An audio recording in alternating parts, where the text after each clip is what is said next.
Hello po mga kababayan. Magandang araw. Kumusta po kayo? Kasama po ninyo ngayon si Ka Eric sa isa na namang episode ng ating video analysis at video talakayan. Sa oras na ito, magbibigay tayo ng pagpapaliwanag at mga pananaw hinggil dito sa pabalik-balik na mga pagbabanta ng mga grupong tinatawag na Communist Terrorist Urban Operatives. Ito yung mga front organizations na nagkukunwaring sila daw ay mga aktivista lamang, sila daw ay human rights defenders, sila daw ay para lamang sa pagiging tinatawag nilang sarili nila na mga progressive groups. Pero hindi. Sila po sa katotohanan ay bahagi ng buong operational spectrum ng Communist Party of the Philippines, New People's Army, National Democratic Front or NDF. Ito po ang grupo na kinasabwat nila Martin Romualdez at nila Marcos upang pagtakpan ang kanilang mga krimen sa pandarambong at pangungurakot sapagkat ang grupong ito ay nakikinabang sa pondo, protection at access to power. I'm talking about bagong alyansang makabayan, itong si Teddy Casino, no? Kulukoy talaga ito eh.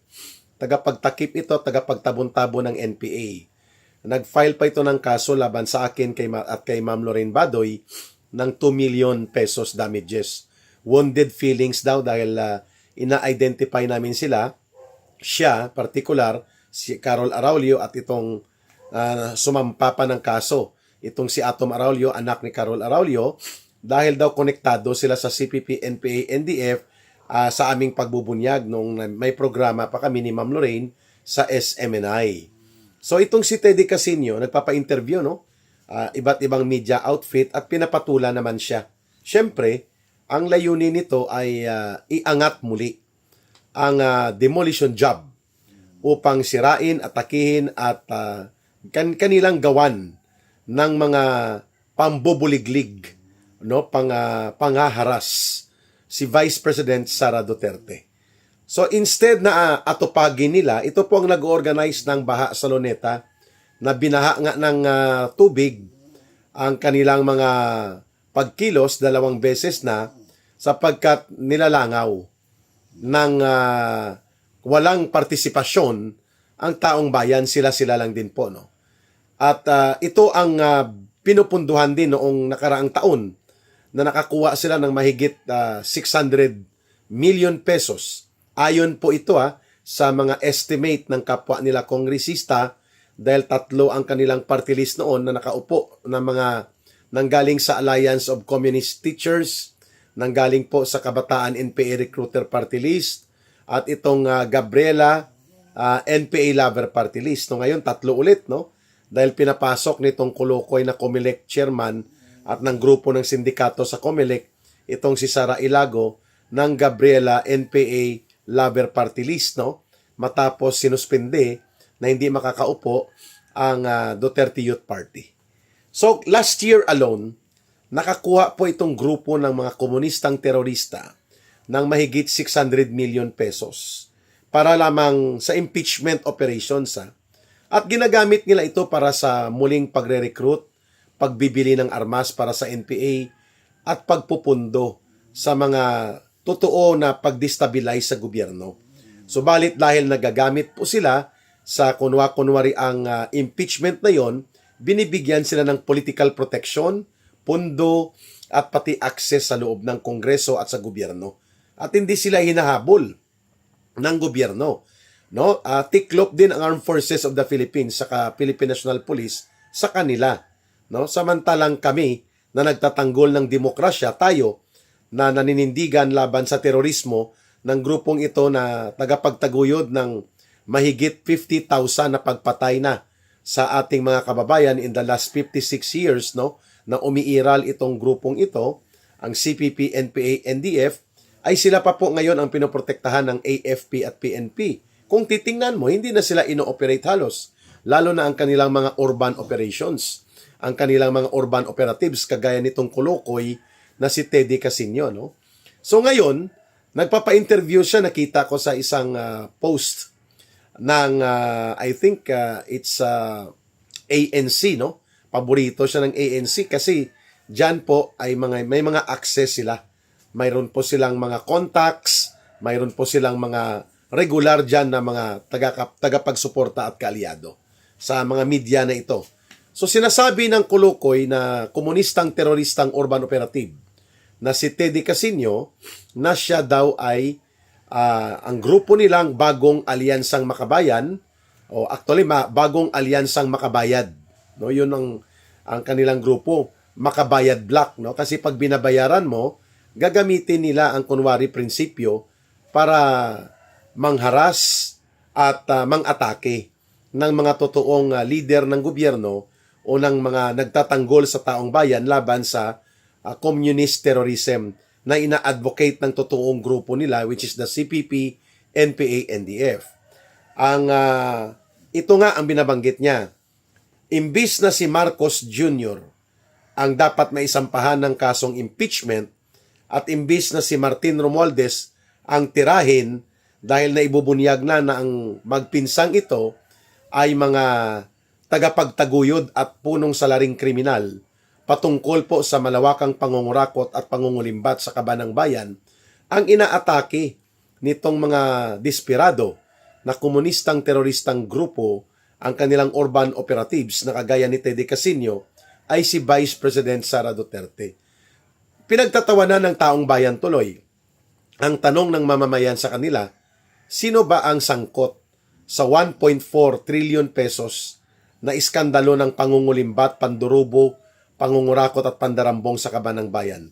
Si Vice President Sara Duterte ba o sila Bongbong Marcos Jr. at Martin Romualdez?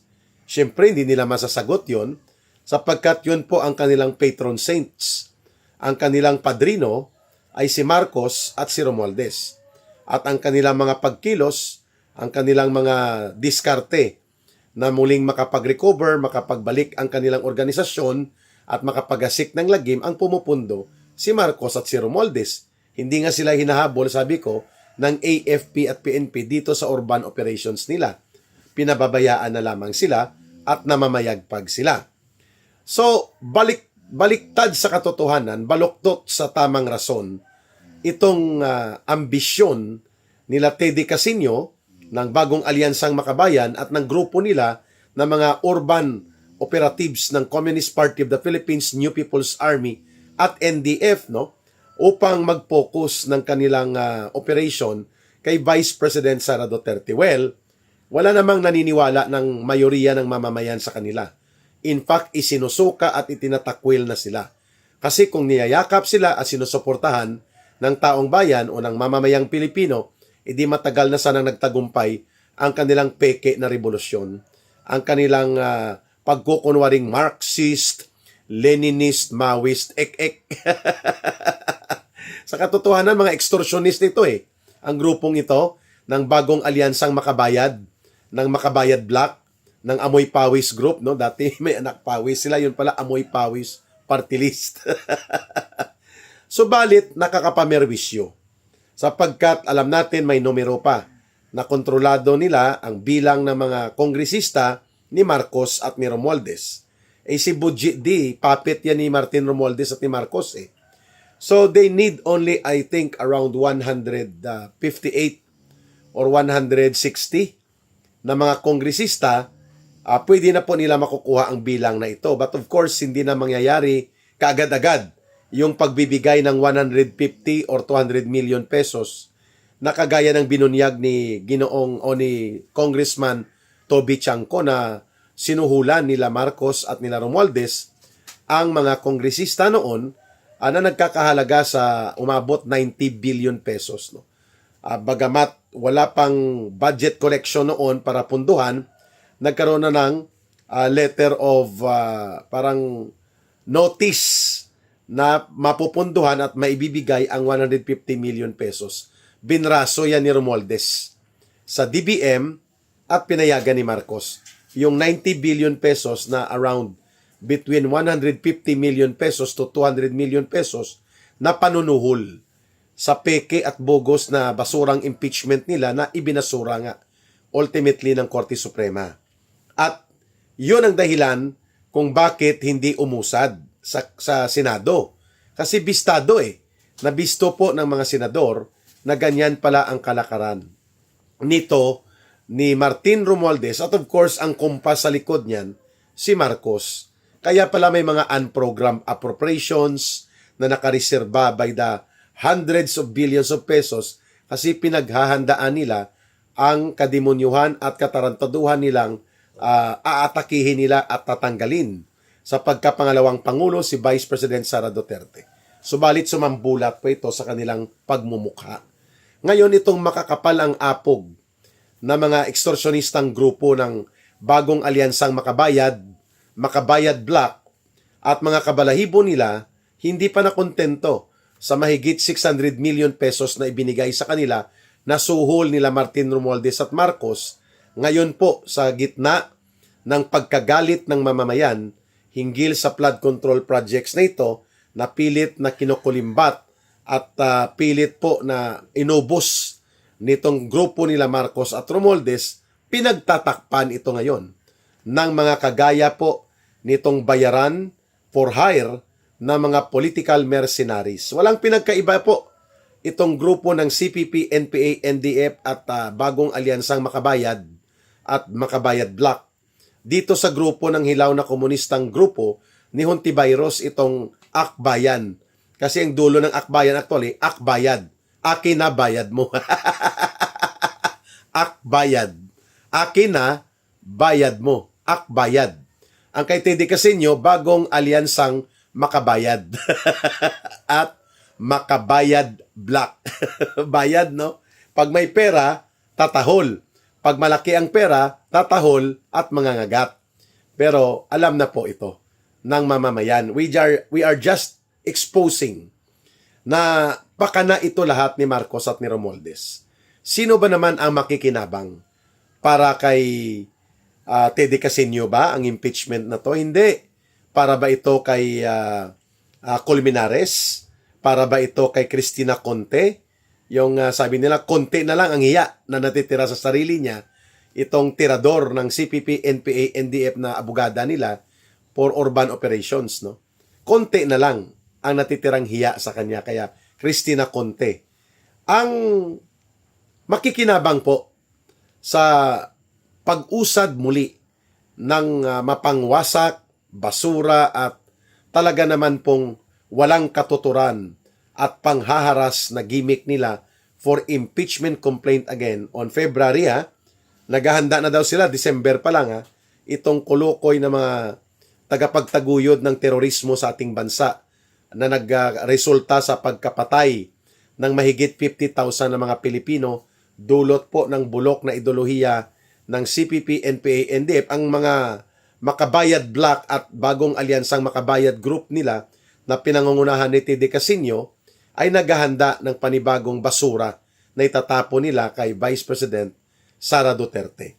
Siguro lumakas ang loob nila sapagkat patuloy po na pinupunduhan sila ni Marcos at nila Romualdez at patuloy po na nagkakaroon ng mga taktikal na alyansa sa ilang senador, no? Sapagkat kung uusad yan sa loob ng Kongreso ni Tambaloslos, nila Budget D at kukumpasan nila, pwedeng makakuha nga ng 160 votes sa mga kongresista na kaya nilang lusutan kung paano naman bigyan ng panunuhol na hindi naman flood control projects. Ibang approach naman, no? At pag-akyat sa Senado, nandyan po si Tuta Soto at si Pinky Lacson. Pink Lacson, si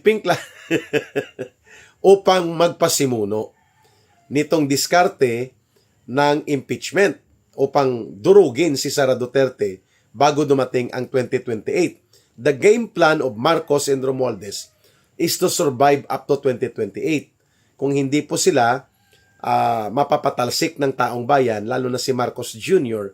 sa pamamagitan ng people power, kasabay ng pag-withdraw of support ng Armed Forces of the Philippines at ng Philippine National Police laban sa kay Marcos, isosurvive niya until 2028.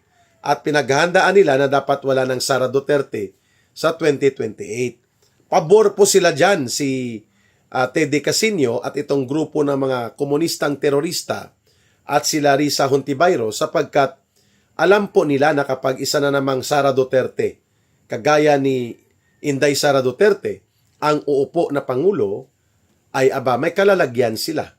Ang mga magnanakaw, ang kurakot at mandarambong kagaya ni Marcos at Romualdez, at ang mga sponsor ng terorismo, mga tagapagtaguyod ng mapangwasak at mapanghati na politika, at yung mga nagdi-destabilize ng totoo sa gobyerno at sa lipunang Pilipino, kagaya nito nila Casino, Hontiveros at mga grupo nila, sila po ay hindi pwedeng mamayagpag kapag ang umupo na presidente ay si Inday Sara Duterte. Kaya sila takot na takot. Mas gusto nila na manatili ang magnanakaw at adiktos sa Malacanang. Mas gusto nila na mananatili ang mga buaya at mandarambong kagaya nila Romualdez sapagkat nalalaro nila, nagagamit nila, nasasakyan nila, at ang pinakahigit, nahuhut-hutan nila ng pera ang gobyerno. Dahil pinapayagan at ginagamit ang ganyang estilo sa pamamagitan ng kanilang mga bugos na party list na nakakapasok pa rin sa Kongreso dahil sa sindikato sa COMELEC.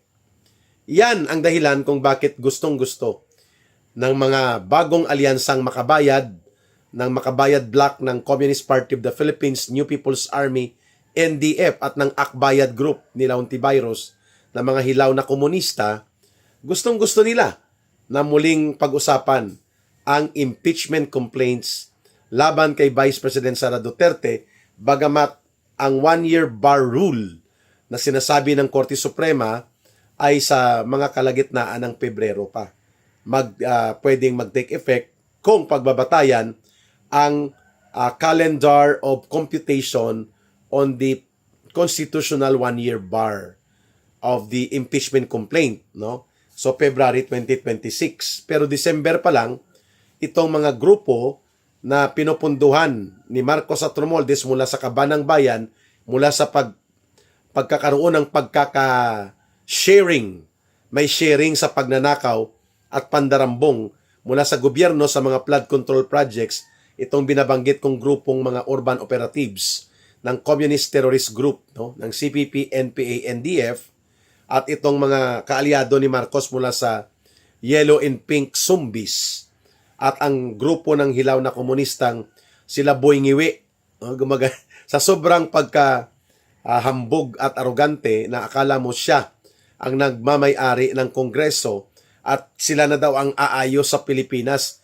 Kayo ang aayusin ng mga Pilipino sapagkat kayo ang dapat makulong sa inyong mga ginawang pagwasak sa lipunang Pilipino at sa inyong pagsasamantala sa mga puder na inyong nakukuha sa ilalim ng mandarambong na gobyernong ito ni Marcos at Romualdez.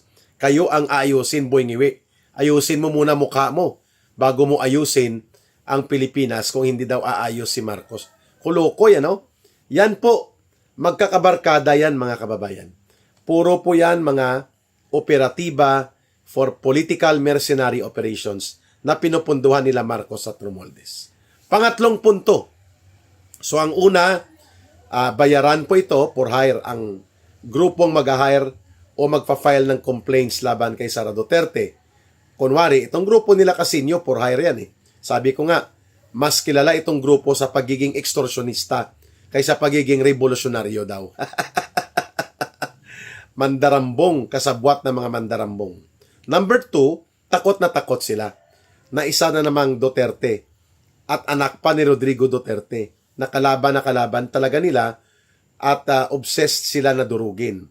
Ang pwedeng umupo na presidente either mas maaga sa 2028 kung depende sa pangyayaring pangpolitika sa ating bansa o sa 2028 mismo, mahihirapan sila kung nandyan pa si Sara Duterte kung matutuloy ang eleksyon sa 2028 kung hindi imamaniobra nila Marcos at Romualdez ang sitwasyon upang magkaroon ng kaguluhan at isuspend ang eleksyon. Mananatili si Marcos by way of declaration of state of emergency or martial law. Na-check naman, natututulan natin yan bilang mga mamamayan. Pangatlong punto at panghuli ay kailangan magkaroon ng isang pambansang diversion move, paglilihis at pagbibigay po ng kalituhan sa sitwasyon. Kasi ang pag-uusapan na naman doon sa impeachment, ang pinapabalik-balik nilang Mary Grace Piatos, 125 million pesos confidential fund, na lahat ng ito po sinagot na ni Vice President Sara Duterte at naipakita niya sa Commission on Audit na hindi po ito ginastos sa pagnanakaw o sa mga ghost projects o kaya sa mga pandarambong. At walang illegal o anumang mga declaration of disallowance na diniklara ang Commission on Audit laban kay Vice President Sara Duterte. So wala po. 3 taon yan na pabalik-balik nila, hindi pa rin sila maniniwala sa Commission on Audit. Samantalang ito, ang kay Marcos, 1.4 trillion pesos sa flood control projects pa lang. Out of that, mayroon pa siyang 100 billion pesos na insertion na sabi nga ni Saldico, hininga niya rin ng 25 billion na SOP o lagay. At ganon din si Romualdez, 25 billion. 56 billion ang idiniliver ni Saldico sa kanila.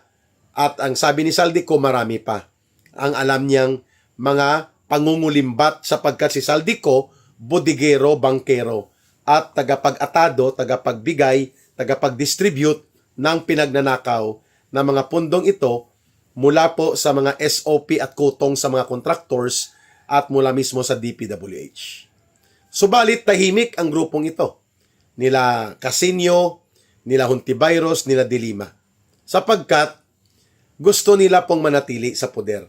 Ang gobyerno ni Marcos at Romualdez, maliban sa kasabwat sila sa pagnanakaw, nakikinabang sila sa pundo ng bayan at ginagamit nila sa pagpapalakas ng kanilang organisasyon na gagamit din po nila si Marcos at si Romualdez sa proteksyon. Kung kaya kailangan nilang sakyan at gamitin ang oportunidad na magbubuo ng panibagong impeachment complaints para lituhin at linlangin ang mga mamamayan to create diversion sa gitna po ng sumasambulat na iskandalo ng pagnanakaw at pandarambong na hindi na po malulusutan ito ni Marcos at Romualdez. But one thing is sure, hindi po susuportahan ng mayoriya ng mamamayang Pilipino itong panibagong basura ng taktika sa impeachment complaint na gagawin po ng mga komunistang teroristang grupo, ng mga hilaw na komunista, ng mga yellow and pink zombies na nagsama-sama sapagkat sila po ay exposed na, lantad na sa mga mamamayan. At hindi tayo titigil na maipaliwanag ito na hindi po kay Sara Duterte ang pananagutan kung bakit nagkaletse-letse ang ating buong bayan, lumulugmok ang ating ekonomiya, at lumalalim ang kaguluhan sa politika ng ating bansa sapagkat ito lahat ay babalik ang pananagutan kay Marcos at ang kanyang kasabwat na si Romualdez. Ayan. Dito lang po muna ang ating video analysis at video talakayan at huwag nating kalimutan ang palagi nating habilin, mahalin natin ang bansang Pilipinas. Walang ibang magmamahal nito kundi tayo ring mga Pilipino. At tandaan po natin also, ang numero na ginagamit po natin for line support, GCash line and line of coordination of support, para hindi tayo ma-scam, ay ang numerong 0916-308-7710. Uulitin ko lang po, 0916-308-7710, Rohilda Celis, kay Langging po yan. Maraming salamat! Please like and share and promote our videos. Like and share and promote our channel. At pati po ang ating Ka Eric Celis YouTube channel at ang Ka Eric Jeff Celis Facebook Live. We will try to do some live views mamayang gabi pagbalik po ni Ka Eric sa isang schedule. Maraming salamat muli para sa Diyos at sa Pilipinas nating mahal. May God bless everyone and may Allah will be with those who are Muslim brothers and sisters. Bye for now. Maraming salamat, mabuhay ang sambayanang Pilipino.